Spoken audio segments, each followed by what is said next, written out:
इस तफसीलात के लिए जैसा कि नाजरीन सर्वेश और निलय बता रहे थे कि पूरी तस्वीर तो साफ हो गई। अब हालांकि फिर एक बयान आया संजय राउत का। उन्होंने कहा कि हम महाविकास अघाड़ी भी छोड़ने के लिए तैयार हैं, शिवसैनिक ही कोई सीएम बन जाए, लेकिन हालात बेहतर नहीं हो रहे हैं। लगातार नंबर एकनाथ शिंदे के पास बढ़ रहे हैं। इस वक्त एक और अहम खबर मैं आपको बता दूं, इस वक्त की कांग्रेस के सीनियर लीडर मल्लिकार्जुन खड़गे का बयान सामने आया है।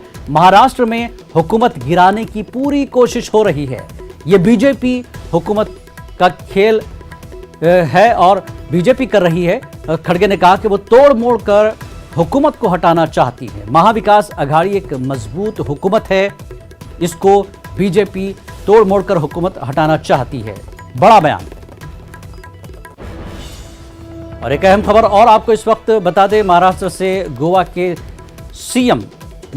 सीएम प्रमोद सावंत का बयान सामने आया है। मरकजी क़यादत और देवेंद्र फडणवीस हालात पर नजर रखे हुए हैं और देवेंद्र फडणवीस रियासत के मफाद में फैसला लेने के अहल हैं, सावंत ने कहा।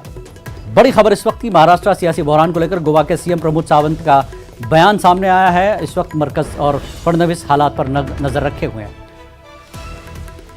और वहीं महाराष्ट्र में एनसीपी के सदर जयंत पाटिल का बयान भी सामने आया है। विकास के लिए बनी है महाविकास अघाड़ी आखिरी दम तक उद्धव ठाकरे के साथ रहेंगे। बड़ी खबर कि सच्चा शिव सैनिक बाला साहब से धोखा नहीं करेगा, पाटिल ने कहा। बड़ी बात, सच्चा शिव सैनिक बाला साहब से धोखा नहीं करेगा।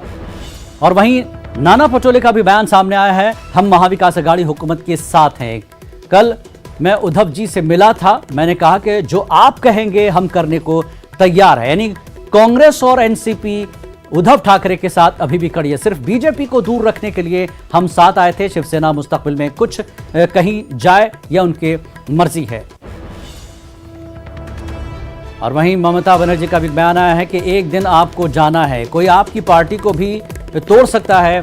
ममता ने कहा, आज आपका इख्तिदार हैं, पैसा माफिया ताकत का इस्तेमाल कर रहे हैं। हम उद्धव ठाकरे और तमाम के लिए इंसाफ चाहते हैं। महाराष्ट्र की सियासी सूरत हाल पर ममता बनर्जी का बड़ा बयान।